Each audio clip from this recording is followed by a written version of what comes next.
Hey, what's up? Welcome back to Travel Tech.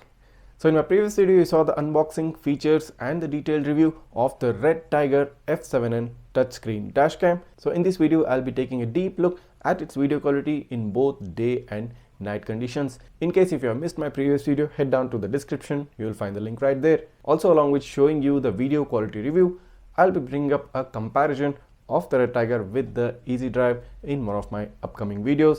So make sure you're subscribed to Travel Tech so that you do not miss that important one. So let's get started.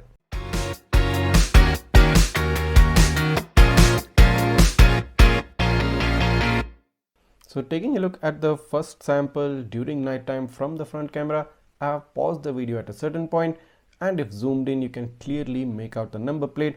All letters and numbers are clearly visible, but do note that the glare of my headlights are not particularly falling directly on the license plate, and that contributes to one major reason of why this license plate is clearly visible. So let's move on further down into the video at a point and then pause it again. So now, as you can see, my headlights are hitting directly the license plates, and the entire glare of my headlights is completely whitewashing the license plate and removing any ability to read this. Now this is a common problem among all the older generation starvis sensors, and if you want a readability in this condition, you will need to have a camera with a starvis 2 sensor. Taking a look at the rear camera, now here's an example. The Maruti Swift right behind me has no headlights, and if I zoom in on its license plate, you can also make out a hint of red glow from the rear tail lights of my car within this sample. And the license plate read, in spite of the license plate being very small, is still good. You can make out each letter and number pretty clearly. Showing you a contrasting sample. So in this case, the rear vehicle has its headlights focused directly on my dash cam, and this is completely whitewashing the license plate, removing any ability to read this in this condition. So do note that the ability to read license plate varies a lot based on the way the light is falling on the dashcam, based on the way of the size of the license plate and many other factors. So in this particular example, if you feel the license plate is completely whitewashed, let's move on and show you another example wherein the lights from the car are not hitting directly on my dashcam, and if I just zoom in on the plate, a very much better looking read compared to the previous one. You can more or less make out the entire number plate. So do note that in this condition, there is a mild glare from the headlight, although not as direct as the previous example where I showed you.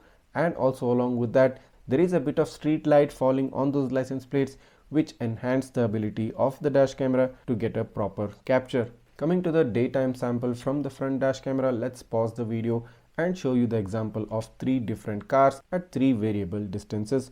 So the first car on the left is the i20, and if I zoom in on the license plate, it is pretty much close to my car, and this gives a good read of a license plate. You do see a slight noise due to interpolation of the video, but the overall number plate readability is pretty decent. Now let's zoom out and take a look at the middle vehicle. Now in this example, you do see a slight increase in terms of noise. The overall readability of the plate is also decent, and you do see a slight blurriness at the lower border in this particular example. Now if we take a look at the farthest vehicle, that is the Toyota Etios, now this is about a distance of 25 feet, and if I zoom in, you can clearly make out the number plate in this example. You do see some blurriness due to magnification and a moderate amount of noise. The overall number plate, in spite of being blurred, is still readable at such a far range of about 25 feet. Now this indicates that the position of the license plate in relation to the camera, the lighting conditions, all these factors have a great influence in terms of how well you read the license plate. Coming to the rear dash camera during daytime, let's pause the video and take a look at the two-wheeler right behind the rear camera.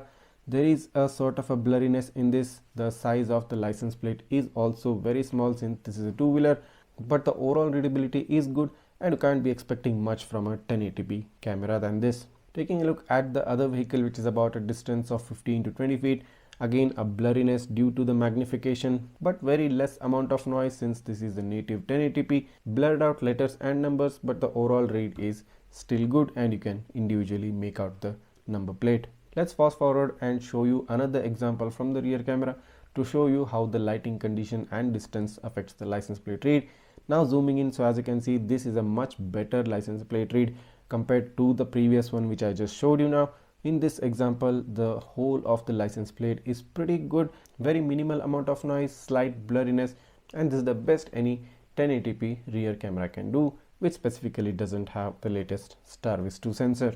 Now comparing the video footage from both the front and the rear camera side by side, on top you see the front camera, on the bottom you have the rear camera. The front camera has a resolution of 2160p. Well, basically it's an upscale 2160p. It has a frame rate of 24 fps, about 24,000 kbps bitrate, and 180 MB of file size per minute. The rear camera has a full HD resolution of 1080, 24 fps frames, and 7400 kbps bitrate, along with 55 MB per minute of file size. The front camera has a slightly warmer tone compared to the rear camera and also a better contrast levels compared to the rear one, but the overall readability from the rear camera is actually good and much better than what I initially expected out from it. Both the video footages are pretty decent and usable for a day-to-day basis. So you can make out that the rear camera is having a bit of a difficulty adjusting to the glare of the vehicle's headlights, and that is not the case with the front camera, which can somewhat adapt to the glare from the vehicles, and you will get a more better footage from the front camera compared to the rear one. You also do tend to see a slight haziness in the rear camera when compared to the front one. Now this is one of the most common thing you can see in any budget dual dashcam setup. The front camera will be better and will offer much improved quality when compared to the rear camera provided within the dashcam units. So based on this video review, I can definitely say the Redtiger gives a decent performance for its price. And in case if you're interested in purchasing this dashcam, the link to purchase it is provided in the description below. So just head down, click on the link and go ahead and purchase it. If you have any doubts or queries regarding this, you can write that down as well, and I'll try to answer them as soon as possible. So just a reminder again, I'll be bringing up a comparison video of the Redtiger with the Easy Drive Plus pretty soon. So in case you do not want to miss that important video, go ahead, hit that subscribe button right now and smash that like button of this particular video. And also don't forget to hit the bell icon so that you get notified each time I upload a new video. So this was the video for today. Thanks for watching and see you in the next one.